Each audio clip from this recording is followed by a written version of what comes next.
Thank you for listening to this complete broadcast from the Wrestling Epicenter archives. This one is historic, as it was the first broadcast after James Walsh and Daniel Edler stopped working together.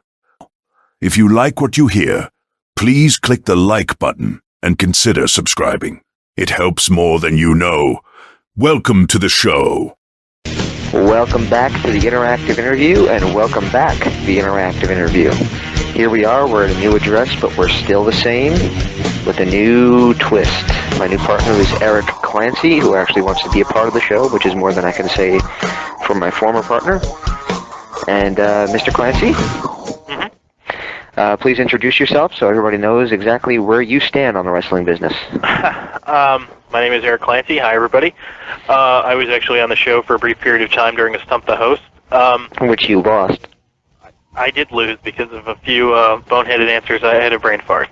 But I'm a fan of my favorite style of wrestling would probably be high-flying, and by the way, I don't mean what you see in Ring of Honor. I mean high-flying psychology, such as Shawn Michaels, Randy Savage, and old Eddie Guerrero. I, however, do enjoy all types of wrestling. I try to be as positive as possible towards the business because I want it to succeed. I try not to bash. I try to be constructive criticisms. My favorite wrestler of all time, Shawn Michaels. My favorite year was probably '98. I'm a big. I can help James out on his history of the Attitude Era because he's not as sharp as I am on that, and he helps me on Rock and Wrestling Era. Very interested in the history of the business, and that's pretty much it. The rest you can probably check it on my bio. Don't really want to take too much time discussing myself, but yeah. Well, this is, and we're glad to have you here. This is Erik Clancy. He will be the new co-host of the interactive interview as Mr. I'm not even going to mention him by name, has been replaced. You can still check out all our archives on the website with everybody, starting with Trinity, #1 interview conducted in November of 2002. Man, I've been doing this a long time. And also check out the forums, please. And you could, feel free to post. Yeah, feel free to post in the forums. I just did those, put those up, and the website should be up. This will go up on Sunday, along with the website. So you guys who are just checking us out, just maybe reading our transcript up on pwinsider.com or any website that does post it, come on over to the website, wrestlingepicenter.com, wrestlingepicenter.com. Click the forums link and check it out, because really it's, we need people to post, and honestly, we have enough sections on there for people to get into some pretty good conversations. Yeah, and whatever you guys want to talk about. You want to talk about Ring of Honor, you want to talk about the past, you want to talk about WWE, you want to talk about WrestleMania, we're going to be very active posting members there, so we hope you'll come and discuss things with us, and we'd be more than happy to talk wrestling with you.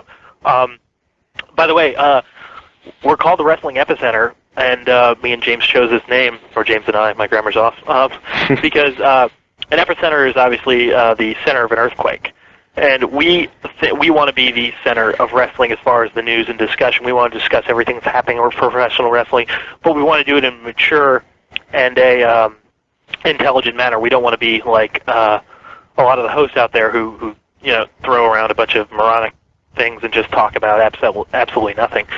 We want to talk about, give a little bit of legitimacy back to the wrestling press. So, well, the problem with the internet press in terms of wrestling is that it's 12-year-old kids that just happen to get accounts, and 12-year-old kids are very impressionable. You can tell them something, and if you tell it to them in such a way, they'll believe it. And unfortunately, you and I, we grew up, we experienced the internet. I think we both got sucked into that little bit of negativity in there for a little while. Yeah. But I think we both realized that, what? If we live this way, what's even the point of being wrestling fans? Yeah. You got to be positive about things. Definitely got to be positive. When I watch a show now, I was a big internet fan. I still enjoy the internet, obviously, but when we say internet fans, we mean people, Just everything sucks. That's what they say. Right. That's what we mean. We're not if you're on the internet, we're not trashing you. But if you're a very negative person, then we're not so much trashing you as. Well, we're not even trashing those that are very negative. We're just trying to say, just try to like it a little bit. If you don't like it, don't watch it. From 2000 to 2002, I was very much like that. And you know what? When I stopped being like that, the product got a heck of a lot better for me. And I really enjoyed it. Well, I'd say the product gets better for anybody when you just sit back and allow yourself to enjoy it. The problem is people these days, they just don't allow themselves mark out. Yeah. You don't go to a movie and you don't say, well, he's not really doing those stunts. You know, you just say, oh, wow, yeah, Schwarzenegger's fighting the machines, you know? I mean, just enjoy it. It's fantasy. It's entertainment. Have fun with it. I mean, yeah, just when David Arquette wins the world title, voice your opinion. But we have a different opinion on that, by the way, and we'll discuss that on the forums if you join us. Yeah, but... I personally didn't mind it, but Mr. Clancy hated it. Yes, I did. Okay, so... let's go to Koko. Let's go to Koko. Koko B. Ware, former tag team partner of Owen Hart in High Energy. Yeah, and he'll talk about that. He'll talk about that he actually wore the suit that Owen Hart was fell to his death in. And you guys will hear that in just a second. This is an interview, probably the last one I'll conduct by myself for a little while. So you can hear this interview, and from now on, Mr. Clancy will be joining us for interviews as well as the recap segment. So stay tuned after the interview for the recap segment, and I'll see you then. Let's go to Koko. That's right. It's Headbanger Thrasher, and you're listening to Wrestling Epicenter. Hello, everybody, and welcome to a special edition of the Interactive Interview. We're here with Koko B. Ware. Koko, how you doing? Good, man. I'm doing fantastic. It's great to have you on. You've actually been requested by several people. Want to know, the first question, I know it's pretty blanket, they want to know what you've been up to these days. Man, I just been up to have my own business going. You know, I'm kind of like an international painter. I paint all over, just like I was wrestling. And I'm out doing a lot of gospel, for the God in front of my life. And man, I'm just still, thank God I'm still alive. Yeah, it's funny that you mentioned that because we lost a lot of people from that generation of the WWE. Right. You're still wrestling these days for... Yes, I'm still wrestling for Memphis Wrestling. It's a local wrestling here in Memphis, Tennessee, and we're doing really good and all that stuff, and it's under the... Of course, Jerry Lawler, the King Jerry Lawler, he's on board with us also, Jimmy Hart, the Mouth of the South, and man, we just, we're taking off. This is our fourth throwback match that we have did in the Mid-South Coliseum in Memphis, Tennessee, and have did successful on all four of them. Were you at the event where Moondog Spike passed away? Yes, I was. God bless his heart. He's gone to a better place, and that's. He went out in style. He went out in style in his business that he loved was the wrestling business, and man, he just, that's the way to go out if you're going to go out. I mean, he took the wrestling, his wrestling professional to his gravesite with him. And, God bless his heart, and his family. Sure, absolutely. How do you feel still getting in the ring these days? Do you still feel up to snuff? Well, I still love the business, but I'm not like Koko B. Ware used to be. All the high energy and all that stuff. I mean, because I don't do it every day, and things get old. We can't stay the same. Right. We just like the NFL football players. I mean, pretty soon, we're winning. But we are a winning team, but pretty soon that winning team, is going to fall apart. Right. So it's kind of like that. Yes, I would love to. I still love the business, and I respect the business, and I respect everything about the business. Going way back, you were. Many people remember you from the Memphis days way back when, and you were part of the Pretty Young Things, the PYT Express. Right. How did you? When you look back at your career, how does that rank in your, do you look back at that fondly, I guess I should say? Yes, the Pretty Young Things with Norvell Austin as my partner. We just did a thing, just kind of piggybacked off the Michael Jackson video when he came out with the Pretty Young Thing, the PYT, and we kind of piggybacked off to that, and golly, Norvell, I mean, he was related to a gorilla, but we call him the Pretty Young Thing. He was a pretty thing that, that you can have for a partner, because, I mean, it was all just a gimmick, you know. Yep. And the people just hated us when they really saw us. So this guy looked like a darn gorilla, and you call yourself a pretty young man. Of course, I was kind of halfway.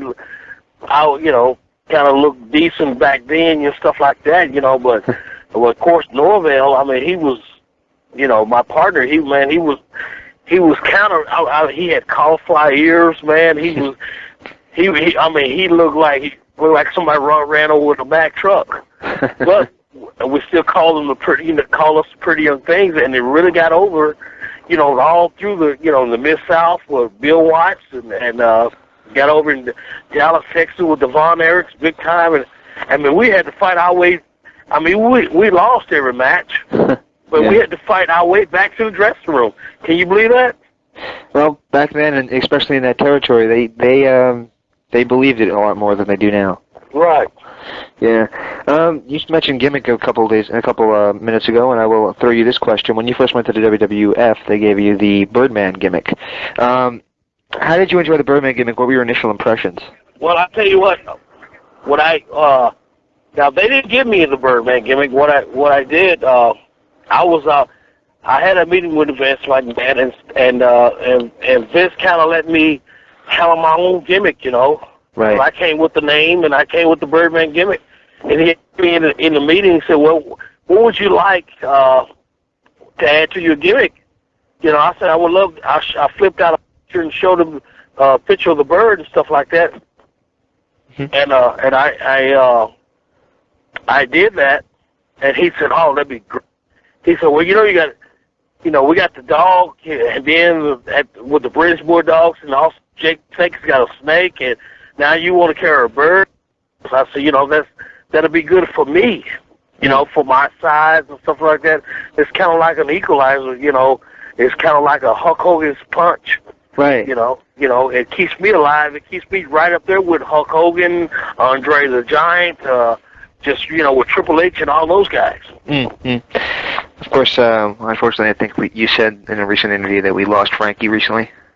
Yes, we did. You know, my house burned, and there was about 4. I guess now it's been about 4 years ago. Mm-hmm. And he was inside. We was in church, and God bless his soul, man. Just like losing a kid, you know, that we lost him. And man, Frankie, this is just a lot of years, man. 15 years, man. You know, I'm telling you, I'm getting choked up now. I can't hardly talk about that, you know, because man, that's really, really, man, really personal right there. It's really personal, man. I love the parrot, and a lot of people, even a lot of fans told me that they was going to give me another parrot. But you know what? No one came forward. But you know, I'm just saying. I just told them that's okay. You don't have to do that. But people said, "Oh yeah, we're gonna get you another bird. We're gonna get you another bird." And so I just said, you know, just whatever. You know, if you do, that's fine. If you don't, it's still gonna be okay. You know. Mm-hmm. Yeah. Let's talk about happier times. WrestleMania 3 in front of 93,000 people. You wrestled Butch Reed. What is it like being in front of that size of an audience? Well, WrestleMania 3 was good, man. I tell you what, it was so good. That's one of the best WrestleManias that you could have today. I mean, that anybody that would say would love to be at WrestleMania 3. That's one of the time that you won't never to forget. Yep. You will never forget that moment. Just pulling up to the building and seeing all the people just laying around just like dead. Not dead, just like a bunch of a lot of birds. I mean, just the seagulls laying on by the sea, you know. Mm-hmm. And man, just bodies all over the place, just waiting to get in. Mm.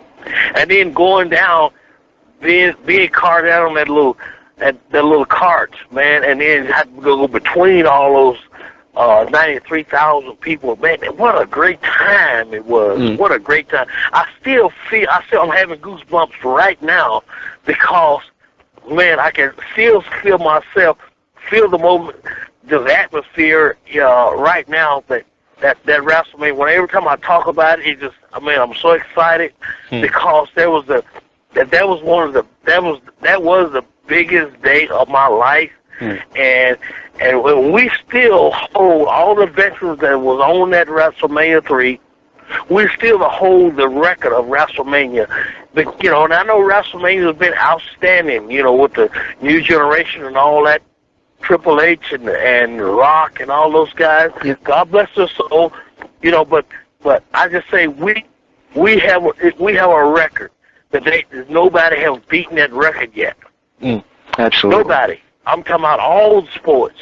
Right, and that record's been disputed by some people on the internet. I don't know why, but some of them are insisting that it really wasn't 93,000 and it was 78,000. Well, I tell you what. I mean, all you got to do is, they can say it was disputed. They can say it was disputed and all that. No, that was the facts. Right, I believe it. And all they got to do is go back and look at the tapes because the tapes did not lie. They can go back and look at everything. In fact, they can, if somebody want to get deep enough, they can go back and open up the records. Yep. How many tickets they sold? You know what I'm saying? But it was 93,000 people there.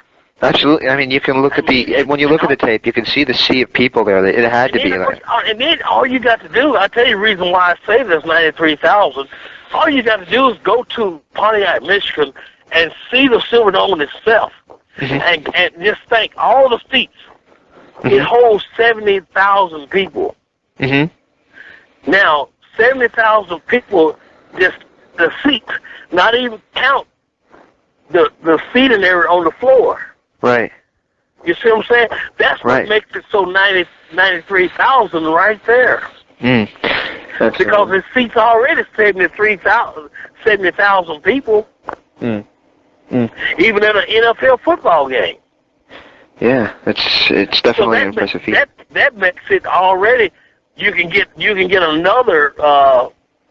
What is it? You can get more seats on the floor. Well, yeah, because a wrestling ring is a lot smaller than a football field. Sure. Yep.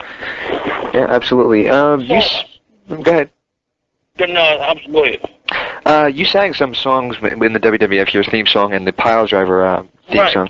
You actually had a pretty good voice. Did you ever have any history in music? Well, you know what? Right now, I'm singing. I'm in a male chorus group in my church, New Shelby Baptist Church in Collierville, Tennessee. I'm a lead singer that I sing. I sing with the male chorus, and I've been singing all my life. In the church and doing gospel things like that, but I hadn't really praising God. But now, since I'm not really full-time in the wrestling business, and I'm back down to reality, back down to a 9-to-5 job, and thank God, I'm just saying, it just God just pointed me to that direction, and I went back to my roots, and I picked it back up, and man, I am doing a fantastic job. You're staying humble too, right? I'm telling you, staying humble, man. Just what I let God lead me and stuff like that, and then what I'm saying, I don't have. Even when I was WrestleMania 3, even when I was on top of the world with WWF back then, now it's WWE. I don't want to make that point that it's WWE now. Right. But I still, I still the respect what everybody's doing. Absolutely. Yes. You teamed with Owen Hart as part of High Energy in a tag team. Unfortunately, we lost Owen about 5 years ago. Right. Do you have any stories or thoughts of the man Owen Hart, the man behind the scenes? Well, I tell you, Owen Hart and I, we joked around a lot, everything. We rode together and stuff. We stayed in hotels together. I've been to his house many times, Bret Hart. Many times his dad, Stu Hart. Been down to the basement. Oh, my God. I didn't get stretched because I convinced my dad that I was already kind of a half shooter, that he kind of loved that, And but Owen Hart and myself, we had just had a good time great guy he was, and God knows I miss him. I miss him, and I came in on a few shots with WWE as the Blue Blazer. I ran down the ring one time and hit, I believe it was Jeff Jarrett, Shamrock in the head with a guitar. Right. And I ran back out of the ring, and I had the same suit on that Owen kind of, that's the last time we saw it. Yeah, that was actually my next question about the Blue Blazer. That's wow, yeah. Because I remember that in the Beyond the Mat movie, Vince mentioned that he had fired you because of a scuffle you had with a WWE official in Europe. First, is there any truth to that? And since, I guess Beyond the Mat came, was that before or after this incident? Well, Vince didn't fire me right then. I mean, right. He let me off, and then I came back and like that, and then Vince kind of, he kind of let me go for without a notice. He kind of let me go without a notice and everything. But Vince knew that I was right. I was right for what I believed in, but I was probably wrong too for jumping on his Vince's executive. His executive slapped me, and I turned around and retaliated on the executive, right. which is probably wrong. And then maybe again, I still don't know today, and I still feel bad about it because I lost a good job. I mean, I didn't get fired then. I mean, I came back, but it led to that. What I'm saying. Yeah, absolutely. It led to that, but I don't have. But the thing about it, I don't have a grudge against Vince McMahon. I don't have a grudge against the fella I got into it with.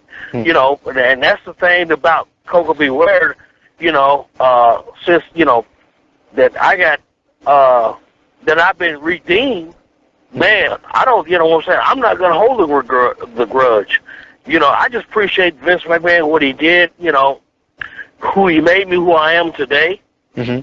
And besides God, and man, I just thank God, for him. I don't have anything to say. I'm not gonna say anything bad, and I don't have anything to say bad about him. I just, I just hate it on both parts. On both parties that we was both drinking, and in fact, Shawn Michaels was in on the deal. In fact, the guy spit in Shawn Michaels' face and slapped him around, and Shawn didn't even do anything, and I wasn't even involved in it. I went over to break him up, and then I got slapped.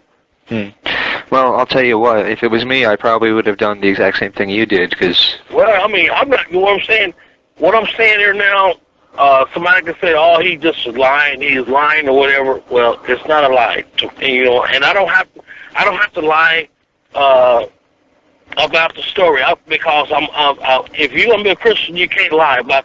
Right. You gotta if the truth hurts, tell it. So I'm telling it, Right. I'm still saying that it was my fault for doing it, but back then I was an unsinful person, so I couldn't turn the other cheek. I wasn't God. Yep. Absolutely. And I'm sorry that it happened. It was just a dispute that we had that I was trying to help, and then I got slapped around, and I just couldn't take it. I'll be honest with you, I just not take it. I'm not God. Right. Well, you're human, and that's what we do. Somebody lays a hand on me. But the thing about it, I still love what I'm saying. If I want to go to heaven, I gotta love, Jim Stewart. Or I believe it's Jim Stewart. I believe it was Vince the executive, and I gotta love McMahon. I don't regret him either. And I would love to see him one day. I would love to sit down and talk to him and let him see that, hey, this is this is not the same Koko B. Ware that I know from way back yonder. This is a whole different Koko B. Ware, And I got a new life, The WWE has done a few Hall of Fame specials, and they've done some things like gimmick battle royals and such. Would you ever consider coming back for like a one-shot appearance type deal? Well, if they call me, and stuff, and let me get myself together in time. You know, yes, I don't want to come back and embarrass myself. Right. I don't want to come back and do a slaughter job for somebody. I want to come back, you know, where I left off at. Mm. That's the thing about me. I left with a good reputation. Yeah. I mean, you left with people, they weren't tired of seeing you, basically. I wouldn't drug the mud, what I'm saying, get beat every night. Mm-hmm. On TV and stuff, back to back, you know. I left. You know, I would love to come out. I tell you what, I would love for Vince McMahon to call me, and I could let him really know now that how much I would love to talk to him and stuff like that, his family and everything. You know, I still praise his family. I've been knowing Shane and Stephanie for when they was just little kids, man. You know, mm-hmm. and I just love to see how they grown into the business, and Linda McMahon and the whole staff. I mean, it is a successful business. Don't get me wrong. Mm-hmm. You know, and I'm not gonna. You know what I'm saying? Those people, like I said, Vince McMahon made Koko be Ware besides, you know, with God. Right. Absolutely. Absolutely. We just had Chris Jericho on, which is one of Vince's superstars. So hopefully he will actually hear this, and maybe he'll be getting a call. Who knows? Well, hey, you know what? I would love that. You know what I'm saying? But you know, I just would love. I think I still owe Vince something for making, you know, for really making who I am today and stuff like that. But man, I would just love to just walk down the aisle. I don't want to get jumped on. I don't want to get beat up. You know what I'm saying? You know, here, if you're gonna give me a plaque or whatever, anything like that. Okay, give it to me. You know, let me wave my hand to the people. Hey, it's Koko be Ware, blah, blah, blah. It's so good to see all my fans again, especially Madison Square Garden in New York City, man. You know. Right. But the thing about it, I would just love to walk out. You know, if I could just only do that. Mm. You know what I'm saying? And that way, you know, I don't want to. You know, because my body's not like it used to be. To be honest with you, you know, it's just gonna take a little time to get myself back in real top shape, like I would love to be, you know, when I left WWF. Mm-hmm. Right. Since I'm not doing it in you know, there's no need to every day and stuff like who's gonna go to the gym every day? Who's gonna just dedicate themselves, just you know, watch what you eat and stuff like that? Right. Well, there's no reason to anymore. I mean, you know, and I'm just it just took its course. I mean, I'm not just completely just overweight or whatever. You know, but I'm a little larger than I have been. You know. Right. Right. Absolutely. Right. Absolutely. Do you mind if we close out with just a few word associations? If you have a name, a story to go with the name, or just have a one-word answer, that's fine. Either way. Do you mind if we just throw you some names? Go ahead. All right. How about your WrestleMania 6 opponent, Rick the Model Martel? Oh, you want me to talk about it? Well, either the match or the model, Rick Martel himself, or whatever you want to say about. I'm just okay. Rick Martel, super guy. You know, he was really nice to me, and one heck of a guy to know. You know, Rick Martel was just he did his own thing, but you know what I'm saying. But he respected everybody who they were and stuff like that. He was just a super guy that I met in the wrestling business, and love to see Rick Martel again. Mm-hmm. How about Hulk Hogan? Hulk Hogan, you know, we go back a long, long time, man. Hulk Hogan, you know, I kind of helped started Hulk Hogan out back when he started as Eddie Bowler and with Beefcake. Yep. They was like Eddie Bowler and Terry Bowler. Yep. They were his brothers down here in Memphis, Tennessee. So Hulk and I, we go back from way before he was the Hulk. Yep.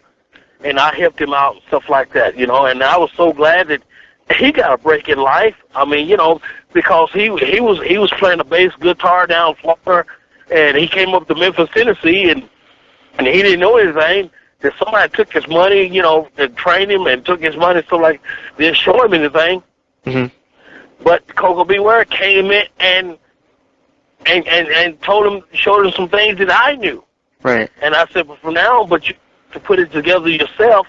And each time you go out there and wrestle stuff like that, you'll get better of it. And then I didn't see him until 1986. I walked in Providence Road. No, it was in Hartford, Connecticut. My first debut for WWF back then. Hulk Hogan saw me in the dressing room.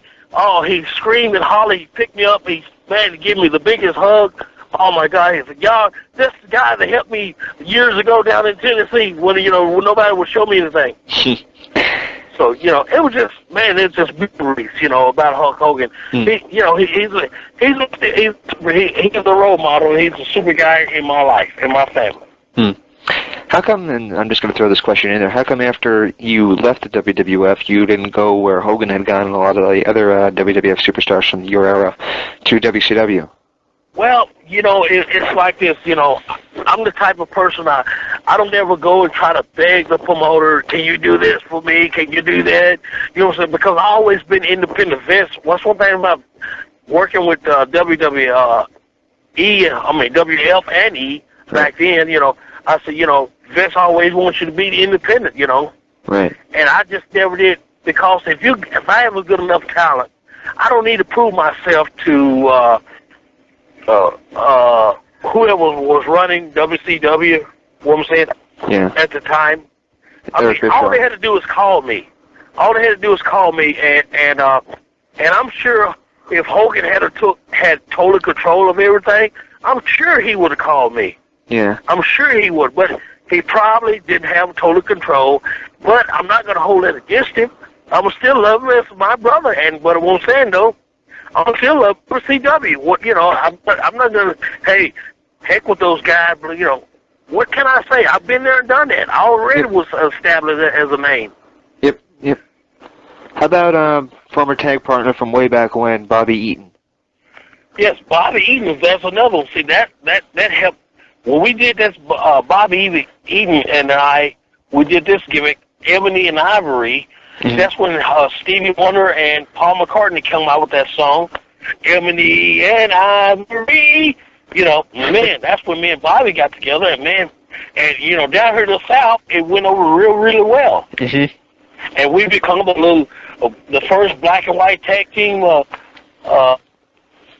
champions and everything down here, and the people really got into it. Mm-hmm. I hope this isn't a touchy thing to ask, but did you ever encounter any racism? You know what? Some was a racist, I'm not going to call it a name, stuff like that, but it's always going to be that way. I don't care where you go. You're going to have somebody, a rebel, you're going to throw up a rebel flag or something like that. You're going to have, in fact, you know what, even on my days now on my paint jobs right now, we still have that same racial stuff. You still going to have that black and white issue and stuff like that, Yeah. But that's just a crutch that everybody leans on. And all I can just say, hey, why don't everybody get off of that crutch? Why don't just go to reality and wake up and smell the roses? Hey, we all are people. We still get, do we separate black and white when we go to Iraq for a war over there right now? No. We're not separating, we want bodies over there. We don't care. We want soldiers. Yeah. Under it all, we're all Americans, basically. Pardon me?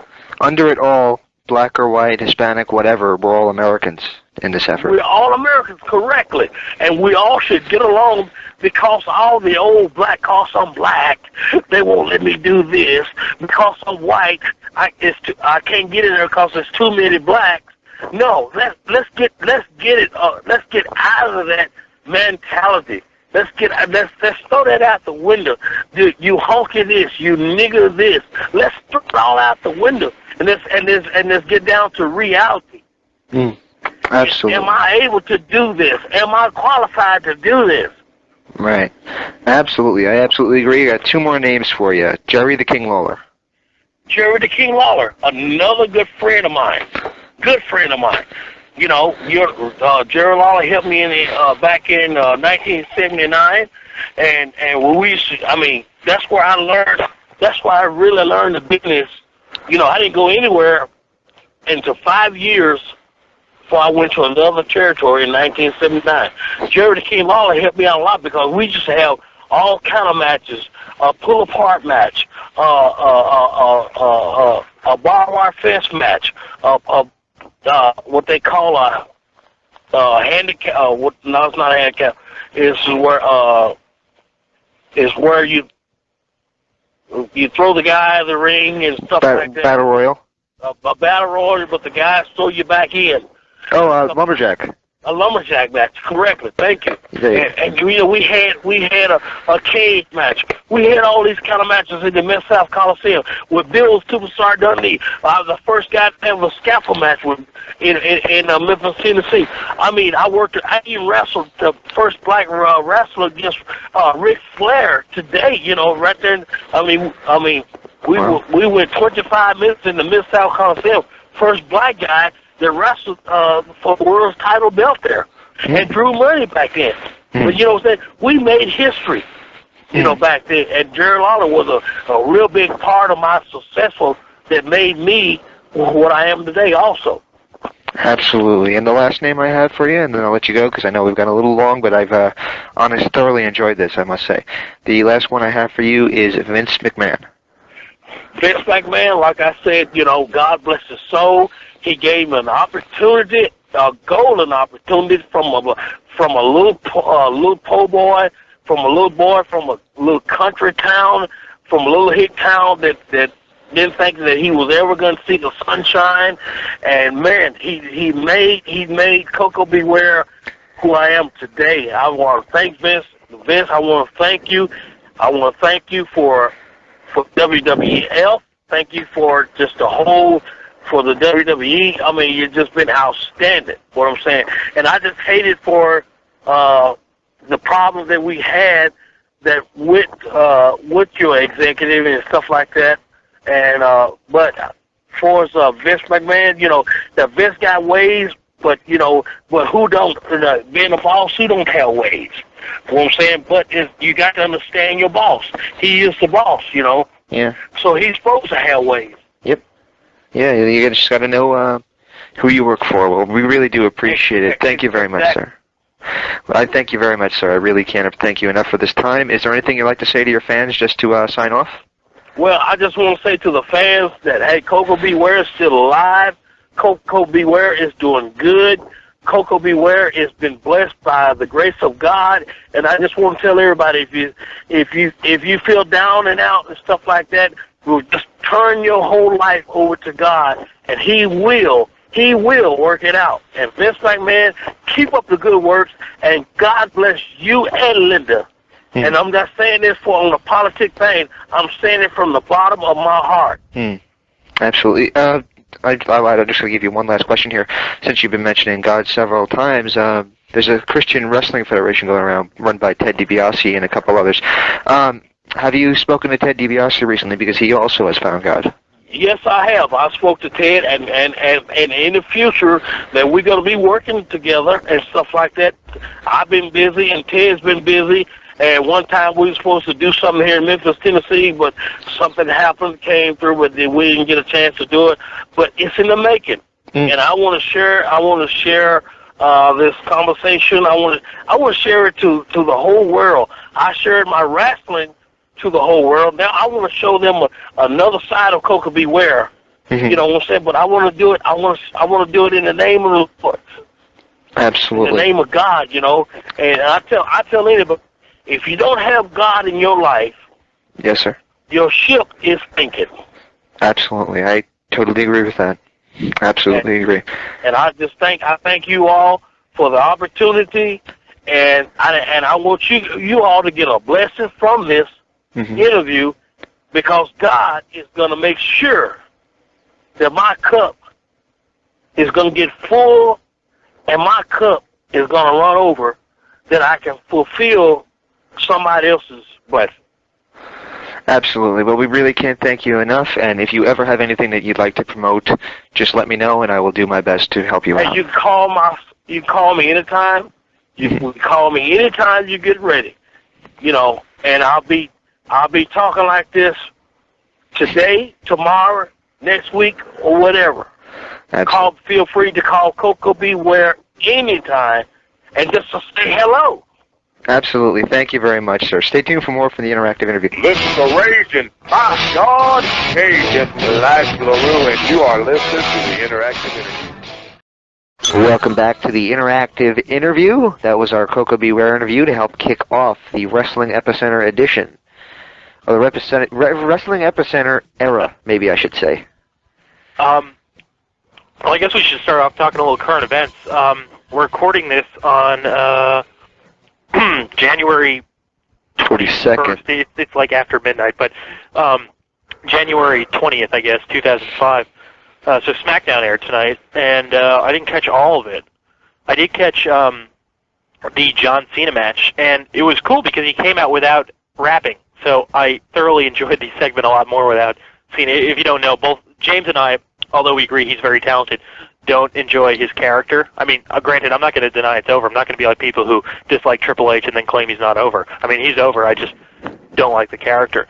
But I was watching him in there, and my only knock on Cena, I mean, because I think he's so charismatic that no matter what he does, you know, like a lot of wrestlers in the past, he can get by with just his charisma. So, you know, but the only thing I have really a knock against him is he's a little slow in the ring. He doesn't. Oh, excuse me. I'm sorry. I'm eating. Belch. Yes, thank you. He doesn't have that lightning quickness that like The Rock had or Austin had with his punches. He's a little slow in there. I mean, he might want to work on that a bit. But other than that, I mean, solid in-ring guy. And I will say this, by the way, next week, Kenzo Suzuki attacked him after the match, by the way, probably in retaliation for the match that they had a while ago. I will say this. If Cena loses the U.S. title to Suzuki next week, I guarantee you, in whatever method he can get there, he will be challenging for the world title at WrestleMania. Well, I hope that would be the case, because they need to find somebody. They need a face champion to switch things up a bit. And The Undertaker's not the one to go to, because The Undertaker, whenever he's given the belt, well, we've discussed this several times off the air, I might as well mention it on the air. Every time The Undertaker gets the belt, he's not as good of a champion as he is a chaser. Yeah. And that's the case with a lot of guys. Sting was the same way. You wanted to see him win the belt, but once he got the belt, it was like, well, what's next? If he stuck with his heel turn in '99 and actually committed to it, yeah, it would have been a lot better because that had a lot of potential in it. I wish I would have asked him that question in our interview. Yeah. You know, why were you so against the idea of being heel in 1999? I mean, that first night when he came out with Luger and they were just stalking Ric Flair, and you knew something was going to happen. That was good TV, and that was. And you know what also was good from that night? What? Remember who made the save for Flair that night? Brett? Hogan and Brett. Okay. And then when they came to the ring, they walked side by side, and they both went through the ring ropes at the exact same time, staring Luger and Sting down. And I don't know, the visual of that motion, them doing the exact same thing at the exact same second, it kind of reminded me of like a John Wayne movie, like In Comes the Cavalry. Huh. You know, it really looked kind of cool to me. That, you know, Vince Russo says that was a terrible time for WCW. No, and May was. What? May, April, and June were terrible times. September was getting a whole lot better. Yes, May, April, and June were getting terrible because that's when Ric Flair was doing the insane boss gimmick. Yeah. They had. And then, to be fair, I'll be fair to Rick and say this. I enjoyed it. It was funny. But for God's sakes, it couldn't carry the company. Yeah. I mean, yeah, and nothing was clicking then. And the problem they had then is kind of a problem that SmackDown's having now. I mean, everybody wanted to see the belt on Goldberg. He was the hero champion. I mean, if you look at the comparable elements of WWE and WCW back then, one of the things that was not comparable between the two federations was the fact that WWE had a guy they were building the company around of Austin. Yeah, he would lose the title every once in a while, but you knew he was going to get it back. Sure, it would take a while, but you knew you weren't going to be robbed. They were always robbed with Goldberg. He never got the belt back, and that's what people wanted to see. And right now, the fans do want to see John Cena as the champion. And I don't think fans wanted to see who the hell they have perform. Travis Tritt. Who else? Who was the fat guy that looked like JR that they had perform? Traveler? No. I don't know. He was a short, fat... No, I'm just kidding. He was a short, fat guy. I'll ignore that you said that. It was a short, fat country singer that Kurt Hennig got in his face. Why would Kurt Hennig get in a country guy's face? Wasn't he doing the West Texas Rednecks gimmick? I think he was saying that he wasn't as good as him. It didn't make any sense. Nothing that back then was. Like Curly Bill. That was probably an inside joke that we have no idea what it is. Probably Bill Watts, I guess, but I don't know. We're talking about Mike, whatever the hell his last name, Virgil, his gimmick in WCW when he was part of the Rednecks. You guys don't know this. Pretty much every name that he ever had in the company, in either company, was a shot at somebody else from another company. When he was Virgil, as Ted DiBiase's manservant, Virgil is a shot at Virgil Runnels, also known as Dusty Rhodes. Dustin. No, Dusty. Dusty is... Is Dusty Virgil? Yeah, Dusty's Virgil. What else? Vincent was a take on Vince McMahon. Shane was a take on Shane McMahon. Curly Bill, I don't know for sure. I'm just guessing it's Bill Watts because he's the only booker I can think of, although he'd been gone forever, so I didn't see the point of even doing that. Maybe I was wrong. Maybe it was Bill Bush. I don't know. That might even be. It was always... they're like, okay, let's not give this guy a chance. Let's just... And Bill Bush, and you can say what you want about him. The guy just was put in a bad position. I don't think he was a bad guy. No, I think This is the guy, and for those who are listening that aren't major followers of wrestling like you and I are, yeah. Bill Bush was the guy that pretty much replaced Eric Bischoff in that role when Bischoff was relieved of his duties in 1999. So, I mean, the good thing about it was he understood money. But he didn't understand wrestling. You know, Eric's losing money, but they're like, yeah, but Eric has a creative mind and Bill doesn't. So at least for wrestling.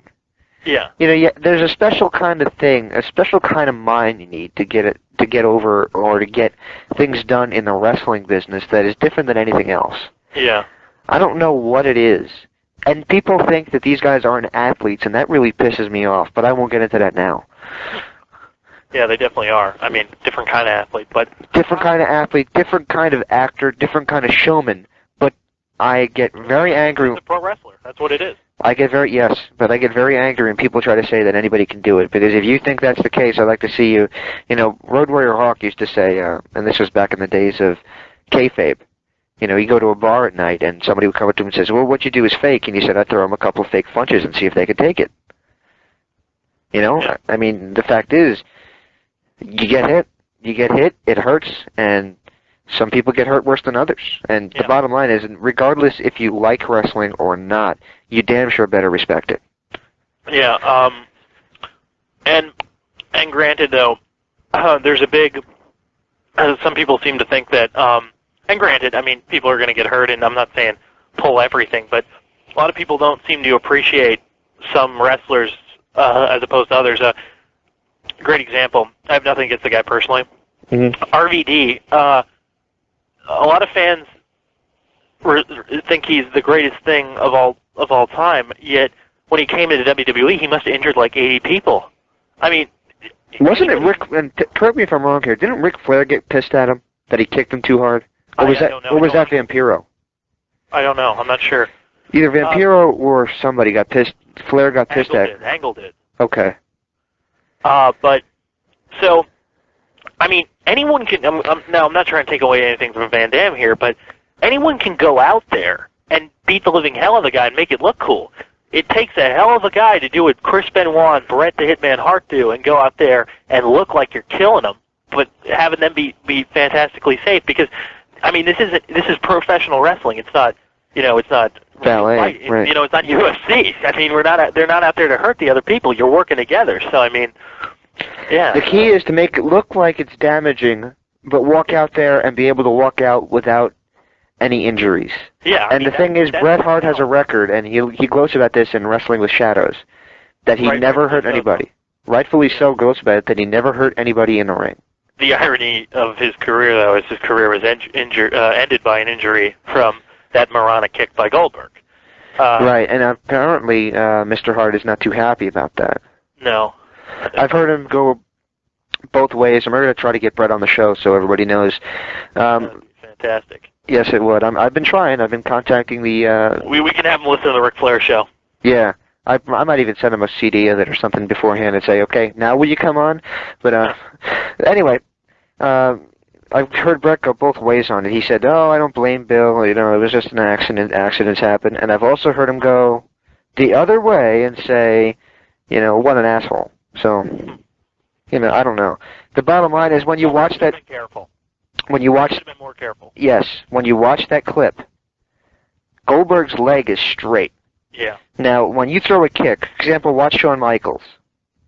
When he throws a super kick, the Sweet Chin Music, you can see his leg buckle or bend when he hits you, or he pulls it away. Goldberg kicked and kept going, and his leg was straight. When you have your leg bent, it'll keep bending. When you have it straight, it's locked, and when your leg is locked, your leg ain't going nowhere. Yeah, and I agree. Another thing about Shawn Michaels is, if Shawn thinks he's going to hurt you with that kick, I mean, he'll take it out of the way. I mean, even to the point of making the kick look bad, because he knows, especially if it's on TV, the cameras will cut away because he knows he has that kind of support with WWE production. Shawn would rather have himself look bad than hurt another guy in the ring because he knows that you're working together out there. And you know, and what's the problem? You know, a bunch of people are like, oh, yeah, a bad move, or I put somebody out with a concussion for 4 months. Let's weigh the options. I mean, it's a smart and it's a selfless decision when you do something like that. I mean, so it's and you just got to watch out for other guys out there. You can't hurt somebody out there. You absolutely shouldn't. It's just insane to even think that anybody would go out there. Which is why I just frown upon it, what Hardcore Holly does. I mean, when he actually goes out there and hurts people, because, and you know, Hardcore Holly, I mean, if he would probably respond with, yeah, I've never been in the ring. Yeah, I haven't been in the ring, but I have enough common sense to know that, I mean, you're putting your life, you're putting your health, your career, everything in the other person's hands out there. And if you can't trust them, I mean, you know, that's just, so, I mean, Ric Flair even says, and I'm not a big Ric Flair fan at all, says in his book he hated Bischoff so much, but when they got in the ring, he protected Bischoff because he did not want to be unprofessional, and I give Rick credit for that. No, yeah. Because, I mean, you got to put personal feelings aside there. It's just the way it is. The only match that I was looking, or at least hoping that somebody would take a real shot at the other one, would be Hogan and Vince at WrestleMania 19. I was hoping that there'd be something unprofessional there. I think they might have. They might have, because they looked like they were kicking the crap out of each other. So that was a great match. It was a great match between two guys about 50 years old, and you know, it told a story. It had hardcore elements. It really was a great match. Yeah, and then that Piper shocker. I mean, granted, it didn't last too long, but for that 1 minute jolt, you're like, what the hell is going on when you saw that? I mean, and granted, I love that card. That's a great card. I mean, it has pretty much essentially every big name from 1985 to 2003 on it, so it's a damn good card. And everybody delivered as well. Yeah, they did. Well, at least they tried their best to. Regardless what you think of the finish, which was proof of why Brock Lesnar should never have been given the push. You got to understand and work within your limits. I don't understand. Hey, I'm 300 pounds. I'm as wide as I am tall. I think I'm going to go ahead and try to do a running backflip. Oh, that's a real good move. I mean, I don't understand the psychology of it. Why would a guy who could friggin' just slam somebody? I mean, I understand they wanted a cool visual, but the psychology of it is, why can't when I just slamming him would pin him just as easy? I mean, it doesn't make any sense to me. Well, as bad as seeing him do that move was, at least it was better than hearing him cut a promo. Give me Goldberg! And he made it sound like a question. Give me Goldberg? Yeah, because he doesn't know how to use his operatives properly. By the way, I'm an actor, everyone, so I'm going to be making comments like that a lot. But well, it's not just that. It's not even that promo that I was thinking of, because at least in that effort, he was putting some energy into it. I saw him cut a backstage promo once with so little energy, I thought it might be more entertaining to sit down and watch flies fuck. It was just absolutely horrible. And why Vince pushed Brockberg, I should say. I always call him Brockberg, or I actually called him Greenberg at one point. to copy something that Jericho said that applies more to Brock than Goldberg, since it was initially a Goldberg's type build-up, which actually was a good thing to do. Unfortunately, you got to put it on the right guy. With WCW, Goldberg fit, and he was the right guy. With the WWE, he didn't have the same passion, and the WWE fans didn't accept him. Brock is probably the biggest face flops of a champion since Diesel. Oh, yeah. I mean, damn. Yeah. I mean, as a heel, I didn't mind him so much. He was a better heel than face, that's for sure. I never was a big fan of him either way. At least as a heel, it was believable that you can hate this guy, but liking him is another story. Why would somebody like him? You got to give somebody a reason to like them. Yeah, you can't just like, oh, Paul Heyman's gone. You just have to give somebody a reason to like them. Steve Austin had a gimmick where he beat up his boss and he was a crazy redneck, or he was a crazy redneck that some people sitting there could think, I'd like to do that. Yeah. I won't do that, but I'd like to do that, and they could associate with it. Hulk Hogan. The Rock, of course, is that cool guy who would never be your friend in high school, but I mean, you can cheer for him. Right. Of course, Hulk Hogan. He had all the right moral standards for the time. He had, train, say your prayers, take your vitamins. That's why you liked him. And once you have these things... He vanquished evil anti-American, I want to say sympathizers, but there was also the regular anti-Americans. Such as Nikolai Volkov and Sergeant Slaughter? Iron Sheik. Iron Sheik, yeah. Well, he was American-made, You know what I just found out that's odd? What? Medusa calls herself Made in the USA. So does Luger.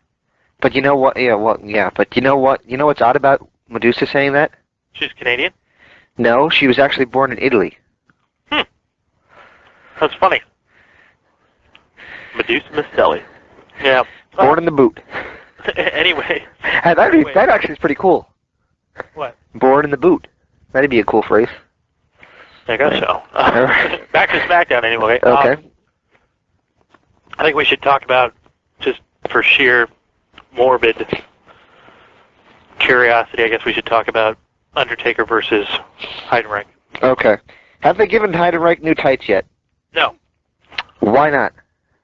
Because, I don't know, Vince likes him as a fruity-looking kickboxer.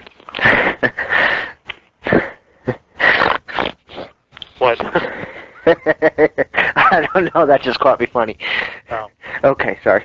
The fruity-looking kickboxer kind of fits it. Did he ass-rape Michael Cole yet? No. He came close, though, right? I mean, he was chasing him around, I guess. I don't know. I wrote somewhere that... I turned the channel when Heidenreich's on. He might be the worst wrestler of the year. Of 2004? Yeah. Undertaker carried him to a fair match at SummerSlam. I mean, at Survivor Series. But and I don't want to make any comments about any individual. Yeah. I'm pretty cautious about that because we might interview them one day. Yeah. But I'm cautious about the individual. I will say this though: the character doesn't do anything for me. I mean, what is the character? He's crazy. Wow. He's a crazy guy that doesn't like the Undertaker for whatever reason. Yeah. That's like his whole gimmick. Yeah. I mean, at least Kane, it was cool. Kane, even though it was over the top, and everybody knew it was over the top, it was cool. A burnt brother comes back from after everybody thought he was dead, after I guess 30 years, and comes back to get his brother. And the costume at the time looked freaking scary. The big when I first saw him, I was in 7th grade. I was 97 Hell in a Cell. I must have been like 12 or 11 or something. I just was like. I was like, who the crap is that? And I was just like, I was mad because Undertaker lost because I really liked Undertaker then. But yeah, Kane scared the crap out of me. No, Kane never scared me. I guess because I was a little bit older. I thought the gimmick looked pretty cool.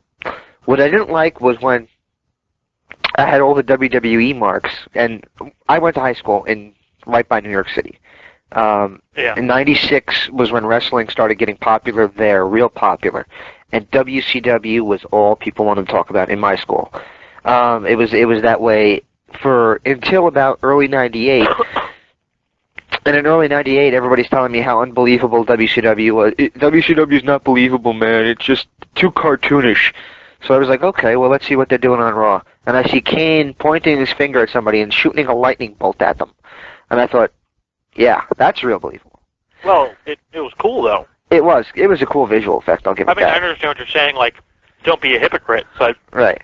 I mean, I didn't agree with those people, but I think that lightning bolt thing was kind of cool. Well, WCW was falling apart, to be fair.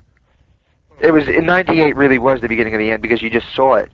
You could see the writing on the wall because there just was no real direction. And you had two factions, the Wolfpack and the NWO Black and White, and for whatever reason, the two heads of that organization, or those factions, never faced off. Why not? Nobody seems to know. Well, yeah, and then the angle never ended. Right. Let's see here. Well, back to SmackDown. The problem with Heidenreich, and we've said it 1,000 times. I don't know if we've done it on the show. Probably not, because I haven't been here yet. Why should I think Heidenreich is a threat to The Undertaker? I think they've wrestled about 4 times already. Undertaker's just beat him every time.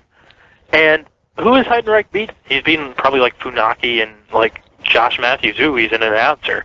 Well, the reason he's not a monster, and the reason Vince hasn't been able to build a monster since Kane, is because he doesn't like, well, Vince likes, as we like to say, parity. I mean, in the NFL, it's good because all the teams are on the same level. It makes for exciting action. In wrestling, it's not so good because they're all on the same level. And you know what, though? What? In the NFL, a team can get blown out. That's a great team. A great team can get blown out, and guess what? They don't. People remember the next week that they're playing. They don't remember, well, they sucked last week, so they must suck all the time now. Yeah, for example, Patriots and Dolphins. I mean, a fluke can happen. Right. It happens all the time. Now, and all I'm trying to say by that is that you can lose. It's okay to lose. Yeah. You don't lose much face with it anymore. I wish people would realize that. Yeah. Well, and people have to lose to build a monster. Yeah. You know, how many people put over Goldberg? And he wasn't, he might be not exactly a monster, but it was the right strategy. Who did Goldberg not beat? He beat Sting. Eventually they gave him Hogan. He beat Hennig. He beat the Giant. Flair. He beat Nash, Flair. He beat everybody. Everybody that was put in his path got jacked. Barry Darso. He never beat Barry Darso. Oh, he might have, actually. I know, I'm just kidding. But old hole-in-one Darso. I will say it on the record, I liked his golfer gimmick a lot. Hole-in-one Darso. But back to Heidenreich. You know what? I love this gimmick, and I thought this was good. And if Jimmy Hart's listening, good kudos, Jimmy. They did a thing where he went schizophrenic on Saturday. Barry Darso? Yeah. And every week he'd be coming back with one of his old jaded gimmicks. One week he was dressed up like the Repo Man. They couldn't call him the Repo Man, but he was dressed like it. He was painted up like Smash one week. Of course, they couldn't call him Smash, but he was dressed like it. They had him in the blacktop bully garb, which was his initial WCW gimmick. They had him doing all these like schizophrenic gimmicks, and it was like a soon-to-be retired wrestler going through all his gimmicks and his schizophrenic rage. That's funny. It was actually pretty cool. Jimmy Hart's got good ideas. It actually was a pretty cool idea. But back to WWE and Heidenreich, and this is exactly what I'm getting to. I've said it 1,000 times to James. He's probably sick of me saying it, because I say it. I'm sick of me saying it. Vince, in both federations, in both brands, does not have a big enough roster. He's fine on the main event for both. He's fine in the upper mid card for both. Mid card, it's okay. Lower mid card, we're getting bare. Openers, bare, Baron, and jobbers. I mean, they bring him up a few When times, was the last time you saw a good match open up the card that was in the WWE, especially on the Raw brand? Because I don't watch SmackDown, I'll be all honest in saying that. When was the last time you turned in and watched an opening match on Raw that didn't involve one main eventer or at least one hard carder? You don't see him. Yeah. The thing is... Why doesn't Simon Dean open the show with a great match against somebody? Because he's capable of doing it. Yeah. Well, here's the thing. If you have a lot of lower mid-carders, I mean, if you have a lot of lower mid-carders and openers, What you can do is you can build monsters without hurting your upper carders until later, and they actually seem like a threat. Nobody thinks Heidenreich's going to eventually get the rubber win over Undertaker. I mean, Undertaker's eventually going to win this feud, duh. Well, you just said it, and we just mentioned it, and, the opening card matches, and, of course, Heidenreich, and you just mentioned, I'm not sure if it made it or not, about the rubber match between the two. Well, in order to do that, you just mentioned it, that Heidenreich would have to win 4 matches in a row. And quite frankly, that's not going to happen. No. And he's not going to win 4 matches, and even if he wins at the Royal Rumble, does it matter? No, it doesn't. That's the thing. So people are going to look at that and say, oh, well, he beat him one time. Well, that's a fluke. Undertaker's beat him like 4 times. Right. Yes, but what I was saying about the lower card and the opening card and the mid card is, I mean, look at what you can do, and look at what WCW did very well in 1997. And people bash WCW a lot. I do as well, and I think that they didn't use talent the right way in a lot of ways, but they did have a proper roster to build people with. And that much, in the old days, they had job boys, job guys, whatever you want to call them, jobbers. Well, they still have them to a degree.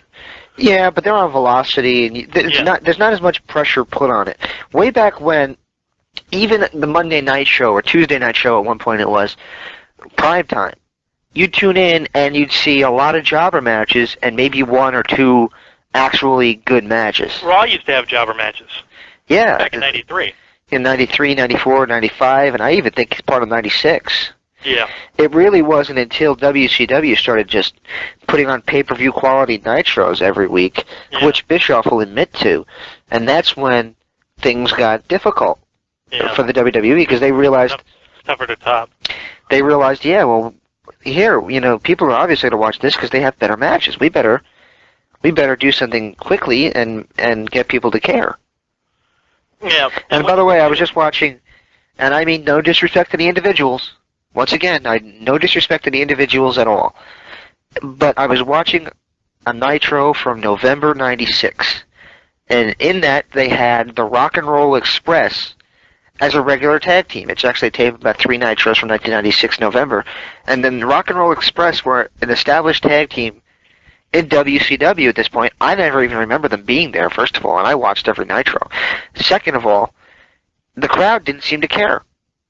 And it's not because they're old, because quite frankly, they were only in their 30s. It's not the fact that they were old. The thing was, and this is what people don't understand, and I'll argue to my death, the NWA wasn't as big as people think it was. It wasn't big at all. I love the Rock and Roll Express. I think they're one of the better tag teams of all time, probably one of the top 10. But guess what? They were in the NWA, and the NWA was simply small potatoes. All right, Vince Russo. What does this have to do with pay-per-view quality matches on Nitro? Well, they brought the Rock and Roll Express back, and all of a sudden you started seeing these stars show up. Jeff Jarrett showed up out of nowhere. You started seeing everything just happen on Nitro, and you were seeing all the stars. And all of a sudden you'd see... you'd see Hulk Hogan come out. Bobby Eaton, he was a great wrestler at one point.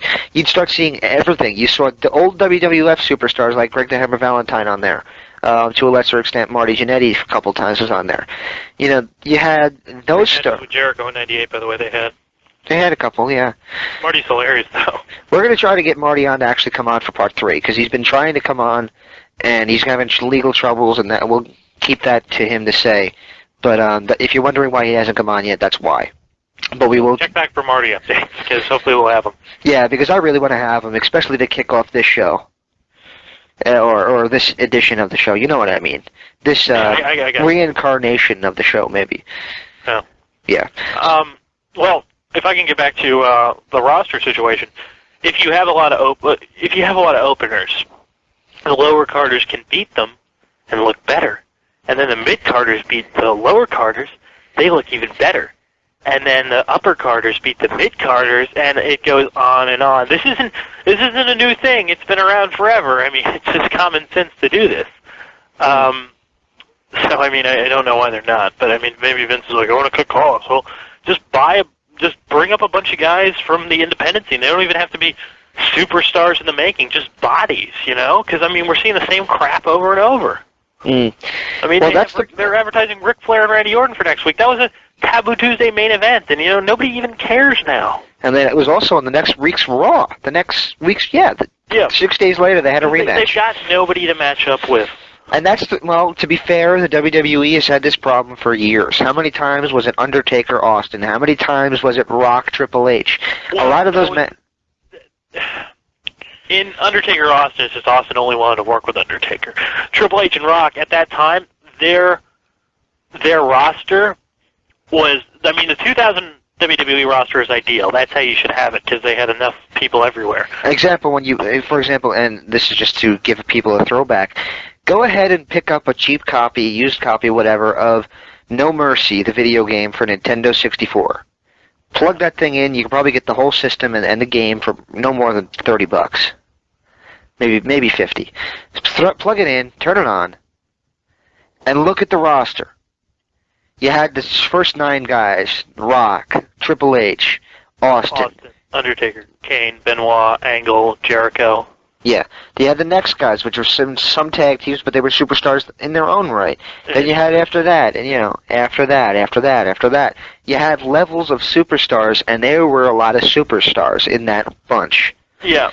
I mean, when you say Rock and Triple H at that time, Undertaker and Austin were both injured, and Foley just retired, so they had gone from 5 main eventers to 2. The problem, and I mean... Well, nobody, who came up in their place?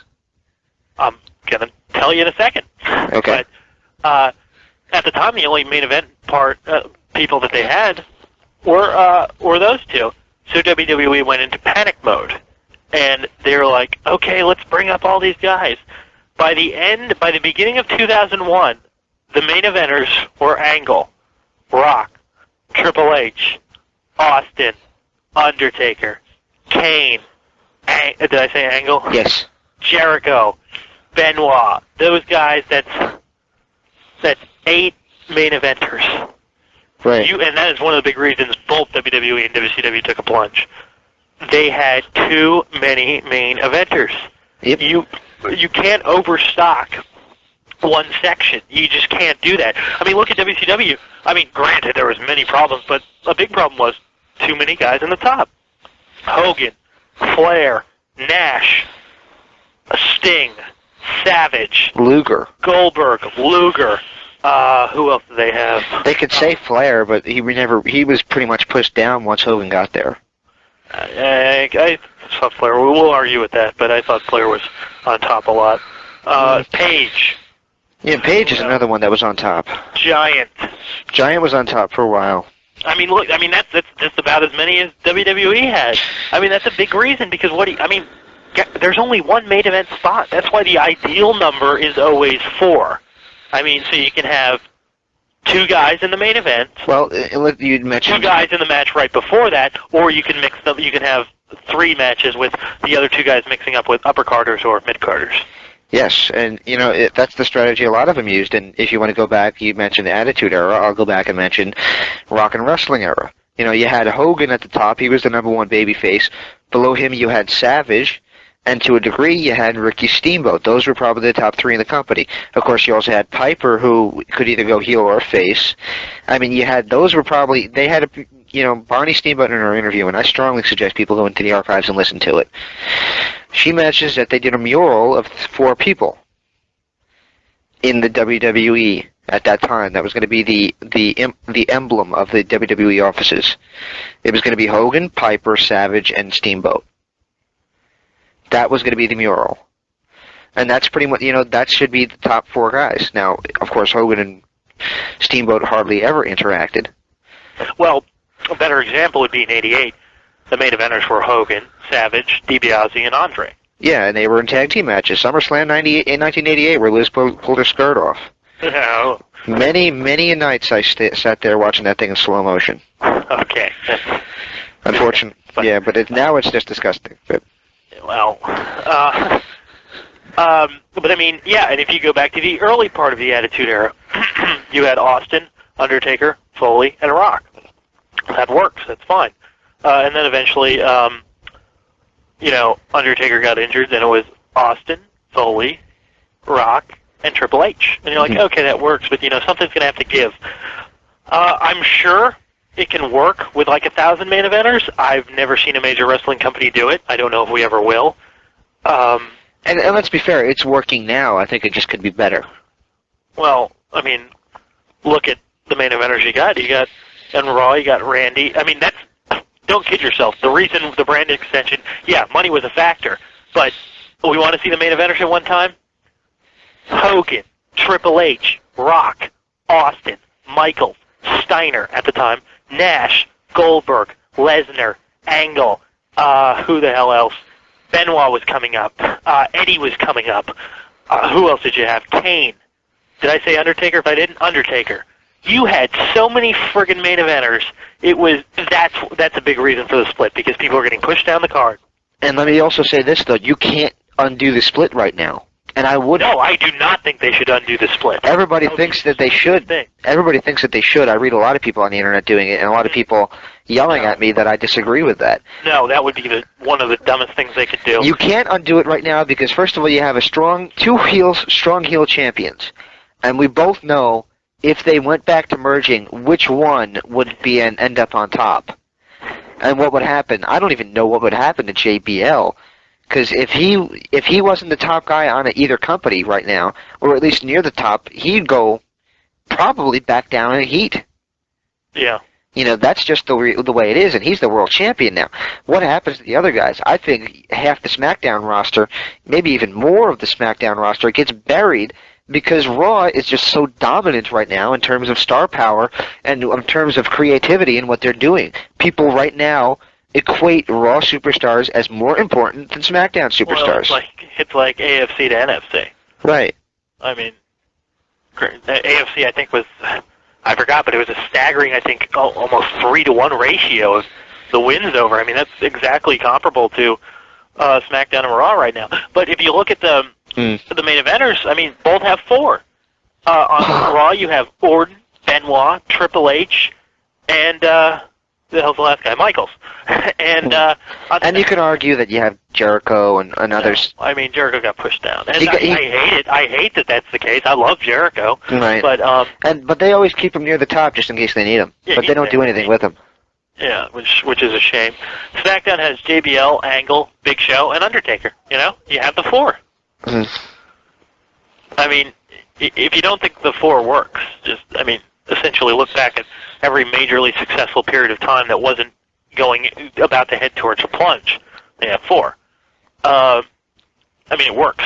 Yeah. Simple as that. But that's what they're doing right now, and essentially, there's going to be, eventually you're going to have to bring somebody else up like Batista, then you'll have 5. I think 5 can be done a lot better, but I see Benoit getting pushed down a little bit if that happens because he's the most expendable seen by WWE at least. He's the smallest of the bunch, and that works against him, especially in Vince's eyes. Yeah. Now, don't get me wrong. I think Triple H should retire eventually once there's enough stars created. He's not that old. He's not that old, but he's like a 10-time champion. What does he have left to prove? Is that what you're saying? Oh, we know what he's going to stick around for, but... I got more title wins than Ric Flair. Thank you, Daddy. I remember when The Rock did an impression of him, and he said, I will speak like this for the next 20 minutes. But, yeah. So, that's where we're going. So, Royal Rumble's a few weeks away. And you said this the other night when we were talking. It doesn't have the intertwinable feuds that the old Rumbles have. Mm-hmm. Well, I'll give you a perfect example. And I gave you this one the other night, but everybody hasn't heard it already, so I'll say it now. There was a feud going on where Jake the Snake Roberts had the Snake Noah on Randy Savage's arm. There was a sick sight. Jake the Snake punched Elizabeth in the face. Savage was going to kill him. Jake's in the ring. Clock runs down. It's somebody else. Clock runs down. It's somebody else. Clock runs down. It's Savage. Boom! He's in the ring before the bell rings. He goes, and Savage, deadbolts to the ring instantly. He's just there. Jake Roberts, of course, runs from him. You know what that does? That makes you really want to see them get his hands on him. And eventually he did in that match, I believe. Got his hands on him, and eventually on a Saturday Night's Main Event, they had the match. Now, that was probably one of the higher-rated Saturday Night's Main Events in a while, because you had a main event that people really were looking forward to. Because people wanted to see Savage get his hands on Jake. Now, today, and the example we're talking about, and I'm going to take control here for a second, as soon as I grab a quick cup of soda, my mouth is getting dry, was Edge and Michaels. They've been having interchanging remarks for the past, well, since October, given the fact that Michaels has been off, but Edge never stopped bitching about him, at least. Yeah, which kept Michaels fresh in everyone's mind. Right. And then Michaels screws him at New Year's Revolution. And by the way, did I call it? I think I did. No, yeah, you called it, but I said something controversial always happens with Sean as ref. Yes, you did.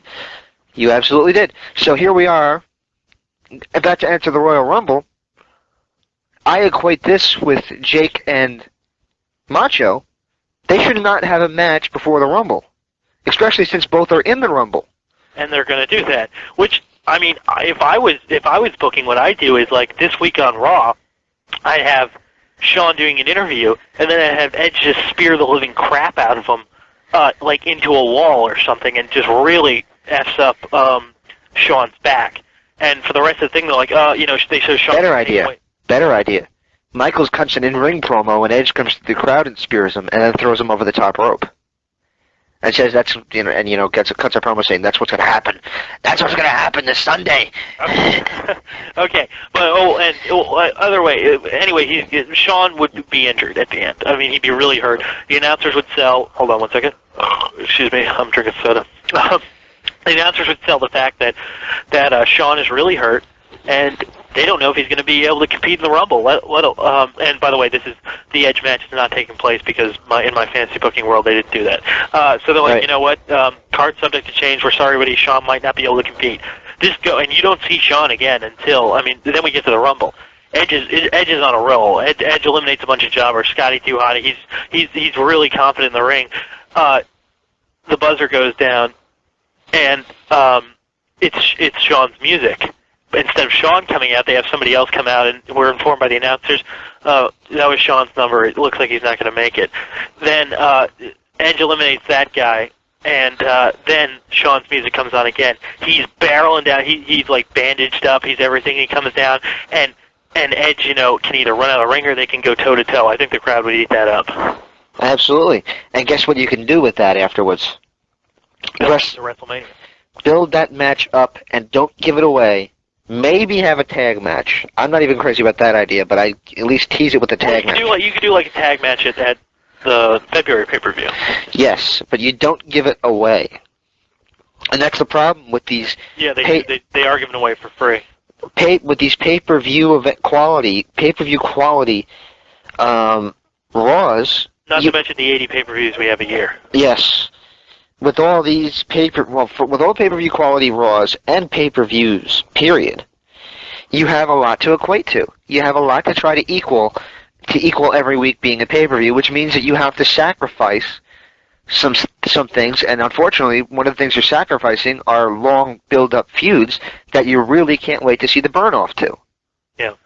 And that's what they need to do with Edge and Michaels, and I don't understand why they didn't do it. I think that's a money feud right there. Plus, by keeping those two intertwined in a feud, you're keeping Edge away from the world title, which in turn makes him get more...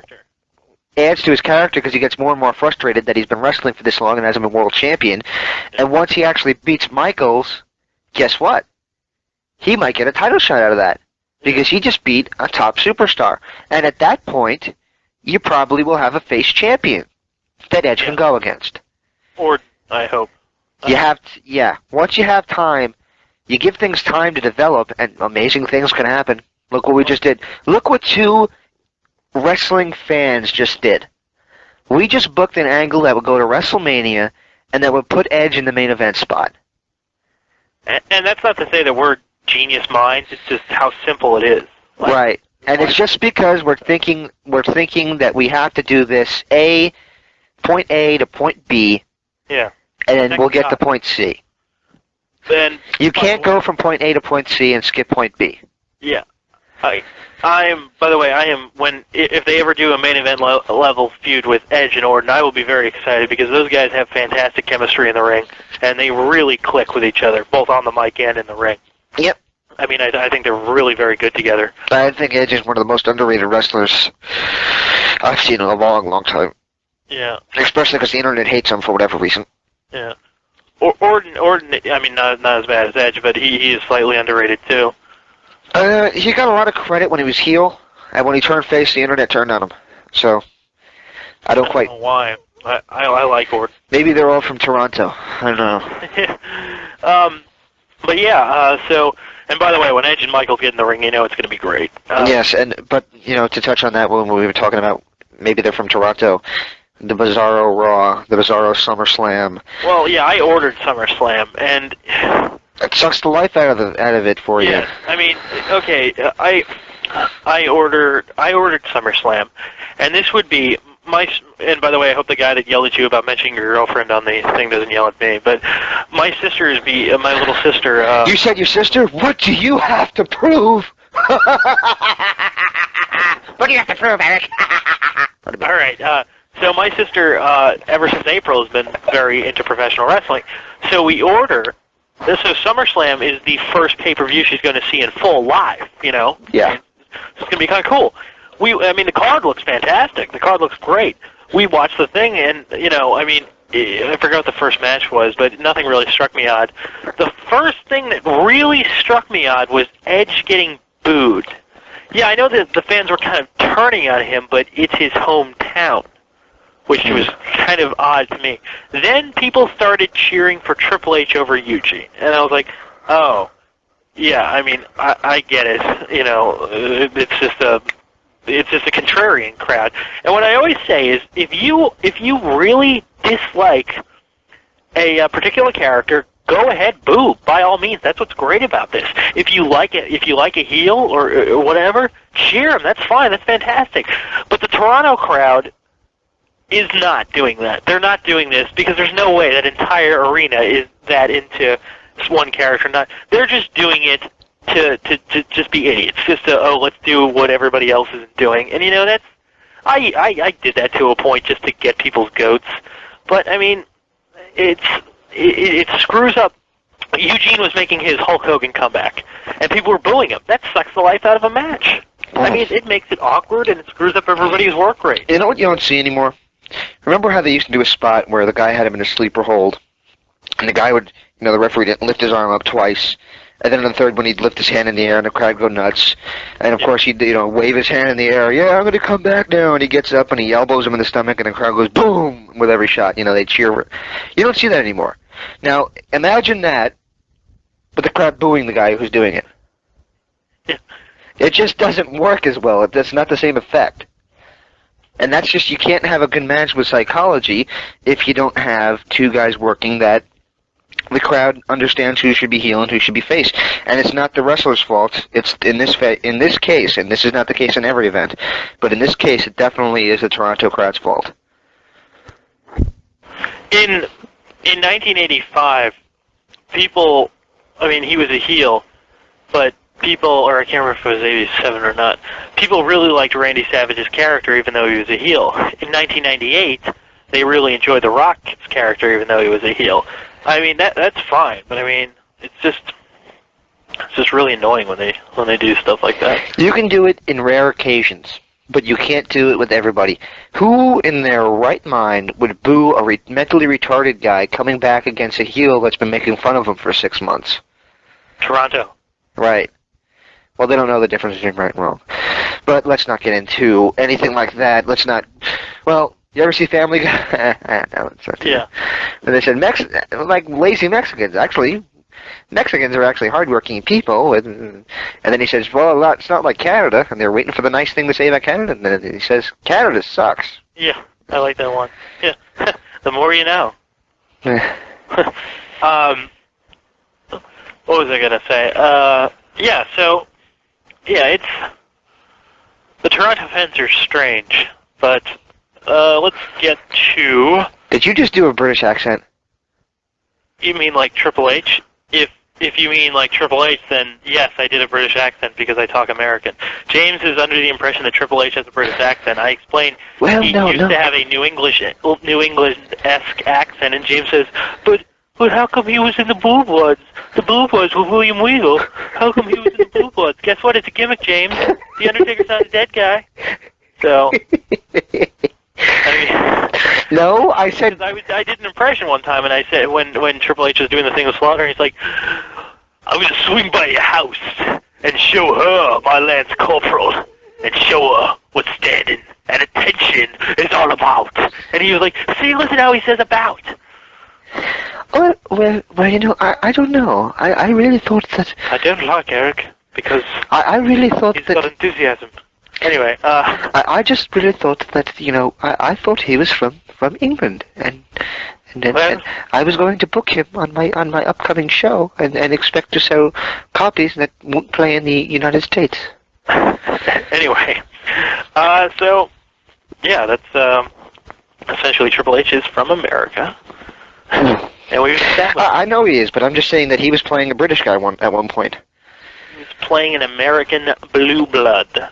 Not draped in the American flag. I mean, in the British flag.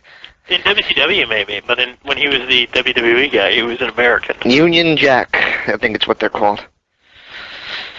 All right. That's what theirs is called? Yeah, their flag, Union Jack. Yeah, I mean, and then the maple leaf for Canada. Yeah, they must have been bored when they came up with that flag. Yeah. Oh, by the way, Toronto fans did the wave again during the Snitsky-Kane match, proving once again they don't understand big man matches. No. But isn't Canada the place where Mat Rats came about? I think it's Mat Rats. That was what Teddy Hart and Eric Bischoff were going to work together on before Bischoff went back to WWE. Or went to WWE, I should say. No, what is Mat Rats? Basically, it was high-flying bullshit. Outside the ring was trampolines, and you trampoline into the ring and do... Are you serious? Yeah. All right. So, of course, we have a Royal Rumble coming up in a few weeks. I don't think it's... you know, we started at the show saying we're being optimists about wrestling, and honestly, I'm not picking on wrestling when I say this. I'm not picking on WWE. I'm just going to go ahead and say, in all honesty, I'm not that excited about the Royal Rumble. I do love the promo, though. Yes, I do too. It's funny. The West Side Story, which is where the whole TNA incident actually happened, but when the filming of that. But the West Side Story copycat of that's pretty cute. That's funny. I like that. That's cool. By the way, when you were saying you're going to be honest, you sounded like Vince Russo. Well, Vince Russo is actually here. Would you like to talk to him? Let me explain this there before we do it.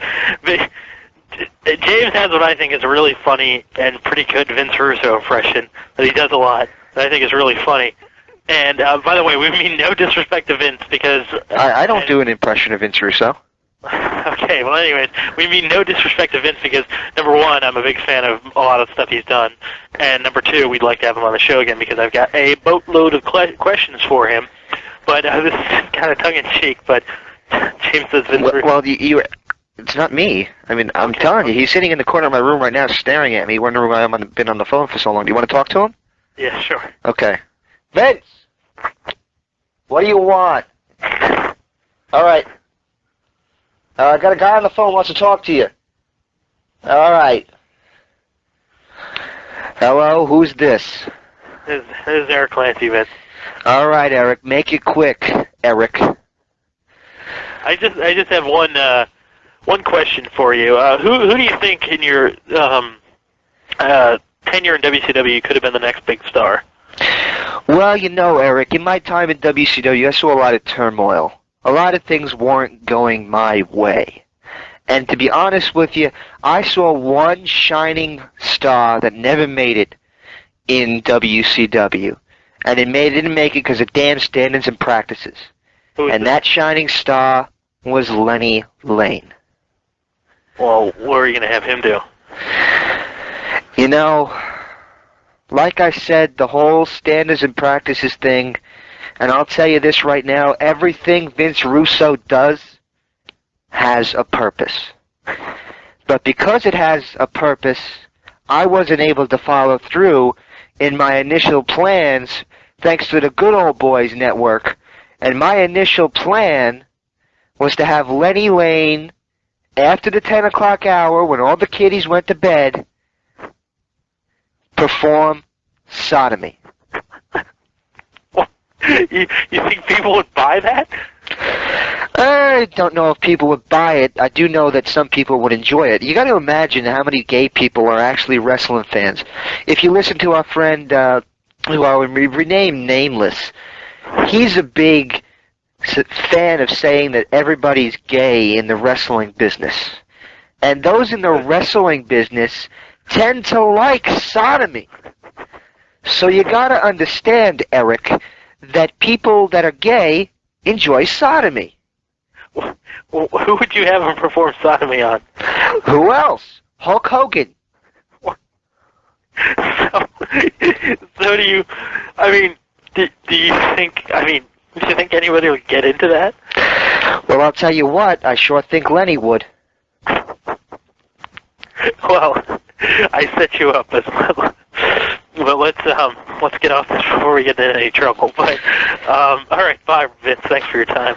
Well, thank you, Eric, and I want to invite everybody to check out Vince Russo Forgiven on Time, online, I should say, and please donate money because that proves that I am religious. Anyway, I guess. Would you like to talk to James again? Yes, please. All right. Goodbye, everybody. Bye, Vince. There you go. So, how was he? I think he was good. I think we wasted enough time with useless banter. I would like to say the forums, the Epicenter forums, are, if you would like to ask a question to our guests, we're in talks with a few guests that I think are pretty big. If you're an NWO, excuse me, once again, because I'm drinking soda. If you're an NWA fan, I think you're going to be pretty impressed with some of the guests we have coming up. So if you would like to send... Yeah, what you can also do, and before you say this, you can also email... I know what you're about to say. You can also email your requests on who you'd like to get on the show and also post them on the forums.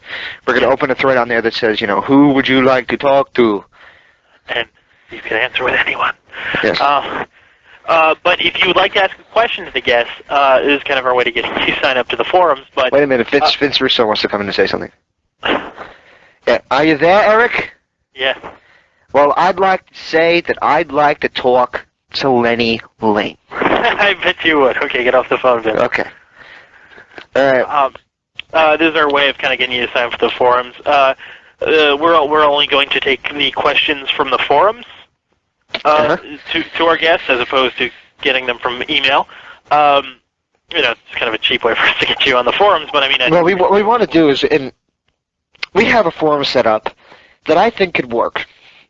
And Eric's going to be on there. I'm going to sign him up to an administrative account. He can kick you off if he wants to, but we're going to try not to do that, as long as you're respectful. Well... You have to at some points when people get out of the line, but we don't. Nobody wants to kick anybody off, but sometimes you just have to do it. Anyway, you can be as rowdy as you want if your screen name is Mac Zorin from View to a Kill. If I got that, I'd laugh. No, it's Christopher Walken's character from the James Bond movie View to a Kill, where he's like.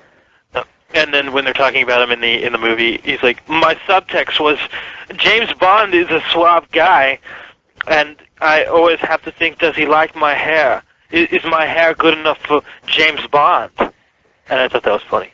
Well, Eric, I don't think your hair's good enough for James Bond, but I do think it's good enough for Lenny Lane. So visit our forums, please. Also... we might possibly start a columns section. Actually, it's already set up. We're also going to start a news section, but that section will probably not be up by the time this goes up. We're going to work on getting a news board set up. This is all news. So everybody knows this is all new to us, but this is all brand new, and we're really going to try our best to make this site your one-stop shop. We have a TV results section that's going to be up there, a pay-per-view results section. We're going to open an Epicenter store where you can buy all the music and everything that we want to promote and books and such. By the way, I'm going to credit all of our pay-per-view results to, if you don't have this, you need to go out and get it, of my PWI Wrestling Almanac. I'm a subscriber to PWI, and their almanac is probably... It will increase your net wrestling knowledge tenfold by just having one of these handies at all times, because I have it, and it's great. We're going to credit all our pay-per-view results to that, because I think it's such a fantastic source, and I'm not even... We're not paid. They're not our sponsors. What? They're not our sponsors. They don't have a website. We're just big fans of... I'll be honest with you. I haven't bought a wrestling magazine in a while. Well, I'm not... Granted, I like the magazines. I like the Mark magazines, because they're like kind of side things for the storylines, and they just help, perpetuate it. Yes. But I'm talking about the Almanac. The Almanac just has all the results of pay-per-views, all the title histories, newsworthy events from the year, all the PWI 500 results, so it's great. But what I'm trying to say here is, I can't remember the last non-autobiography published wrestling item that I've bought in the past 2 years, because... to me, everything you need to know is on the internet. But I do appreciate the fact that PWI is still out there. I do, at the minimum, hold on. Bless you! That was really nice. God bless you. Well, thank you. And I do check it out, and I do like flipping through if I'm at, for example, a bookstore, and I could sit down with it for a little bit, I will. Unfortunately, I don't pay for it, which proves I'm a low-down, dirty... A cheap person. Either a cheap person or a low-down, dirty, what was the phrase I used with the sting thing? The what?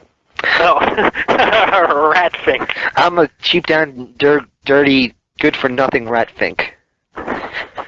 Well, yeah. And I would have to agree. PWI, we are working on getting possibly Bill Apter on. So hopefully that will materialize. Billy Willie. I really want to have Bill Apter on. We're going to try to get Billy Willie on the show. So hopefully that will come. But yeah, so we're going to, we're going to have all sorts of cool stuff on the site. Hopefully, if of course, you can email both of us if you want to see anything on the site. Yeah. And we'll be sure to see if we can make that happen, because we want to make it happen for you guys. You guys are what keeps us going. So. And I make that point pretty clear on the website. And this is a problem I had. And I want to touch on this real quick, okay? And I know we don't have a lot of time, but I really want to touch on this, just because I think it's important. The reason why we're no longer working with the guy that I formerly worked with is simple. First of all, I think you guys deserve a product every single week. And I'm going to work hard to make sure that happens. And if we might miss a week here and there, but we're not going to allow ourselves to become a twice-a-month show. We want to be more than that. And we want to talk wrestling, and we want to have fun with this thing. My former partner would rather have drank and played poker. And that's not me being catty. That's not me being rude. I'm just trying to tell you that, honestly, I am glad to do the show. The reason I'm continuing it is not because I get paid. I don't. The reason I'm doing this is because I just love doing it. I love giving back to the wrestling fans, even if I disagree with them. I am honored to be a host of this show, and I think Mr. Clancy would agree.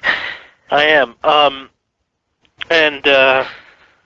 Yeah, wrestling, I think probably James and I, wrestling and music are probably possibly the only things we have in common. We're very good friends, but James, as you probably know from listening, is a major conservative. I am a liberal. We disagree to the death on issues, but we agree with wrestling. We don't necessarily like the same angles, but we agree.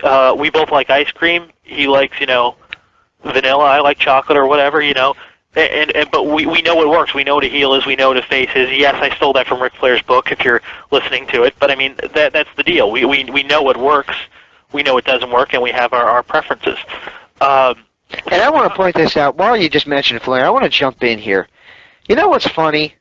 In our interview, he blasts internet fans incredibly hard. Yet they're the ones who kiss his ass more than anybody else on the planet.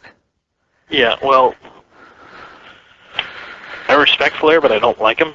I think that's my exact phrase. That's when I coined the phrase. Okay. Well, I respect Flair, but I just don't like him. By the way, this will be the last. This is just the reason we mentioned former host was just to let you know where we are. That will be the last time he's mentioned on the show because I firmly don't believe in reliving the past. I mean, as far as in that sense, obviously you got to relive the past and visit it and remember the past at least. But history, yeah. But well, the thing is, if you don't, those who don't learn from the past are destined to repeat it. Yes. My dad's a history major, so he quotes that a lot. Well, I say it to a lot of people because I see people make the same mistakes in life, and unfortunately they don't want to be told, well, duh, what's the definition of insanity? Doing the same thing over and over again and expecting a different result. Well, yeah, that's it. Yeah, so, we're going to wrap up here. We're probably going to have all sorts of stuff, column section, forums. We're going to get a tape shop up. Hopefully, we're going to get a thing where you can buy wrestling merchandise. Yep. All sorts of stuff. If there's anything you guys want to see or anything you want to have on the show, or maybe have some contests where we give away some DVDs or some memberships to sites or whatnot. If you want to see anything, email us. Don't be. This site. And I'll just say this one more time. We became the interactive interview originally because we both wanted to give back to the fans. This was our both idea. We had very different ideas. He wanted to do something with the forums. I wanted to do something with audio. You can easily see who won out on that. The difference is, as we progressed, I've stayed. I got a bit of an ego. I don't deny that. But Erik, before he was somebody that I was even considering making a replacement or co-host, he'd call me and I'd sit and talk wrestling with him for a while, and I think he'll verify that. The thing is, I am somebody that will sit down and talk wrestling on the forums, even if I disagree with you. Don't think I'm an asshole. I just have a different opinion, and I'm not going to be deterred. That's all I'm going to say about that. Interactive means that we're going to interact with the people. And that means that we're on the same level with the people. Yes. And we don't use the word fan in a negative way. We don't say, you're just a fan, or anything like that. That's what was said to me, by the way. Well, yeah, you were told, you're just a fan, you're nothing. Well, that's real nice. No. You guys, obviously, audience is very going over, but it doesn't matter. Audience is very important to us. It is interactive. It is about what you guys want to see, who you guys want to hear, and, all that good stuff. So, tell us what you want to see. Be interactive. Interact with us. We really join the forums, for Christ's sake. Sons of bitches. Sorry. Is that from South Park? No, I don't know. That might have been from the Jerky Boys. If you, if you want to talk anything, pretty much, James and I, between us, are probably into most things. You want to talk Family Guy or Simpsons or Futurama or any crazy cartoon show. I'm an actor, so, you want to talk movies or anything, go on the forums and if there's any sections on the forums you want me to open up, I opened up the bare basics. I can add anything I want. You want something, just tell us. We'll add it. Yeah. So, just once again, thank you. If you're listening to this show, we appreciate it. We really do. And once again, thank you for finding us in the new home of the interactive interview. If you haven't seen it on the internet, if you just clicked on from another website, and if we haven't made it clear before, the new address is www.wrestlingepicenter.com. Wrestlingepicenter.com. That's where we're located now. We're still going. We're still alive. We're still strong. And we thank you very much for tuning in. Without you, we're nothing. And we know it. If I can make a film recommendation right now out of nowhere. Uh-huh. Just, if you guys want an insanely random movie, it's pretty crazy. I saw it a week or two ago, and I really liked it. It's called Wet Hot American Summer, done by Michael Ian Black from the I Love the Whatevers from VH1 is on. It's really funny. Just wanted to plug that because I think it's a really hilarious movie. So just check that out. And once again, like James says, thank you, and close us out, I guess. All right. Well, I guess we can finally play a song. What do you say we played? What I've been suggesting we play on the song. We play Billy Squire. All right. Yes. Well, we opened up with a little clip from The More Things Change, The More They Stay the Same by Cinderella. And I think we're going to close out with The Stroke by Billy Squire. Yes. This is, for whatever reason, Eric has been obsessed with this song for the past about week or so. It's awesome. Yeah. So we're going to close out with The Stroke. And no, we're not going to come through your computer and give you... We're not going to come through. We're not going to come through your computer and give you Jeff Jarrett's finisher. That's disgusting. No. Enjoy the show. Enjoy the song, and we'll see you next time.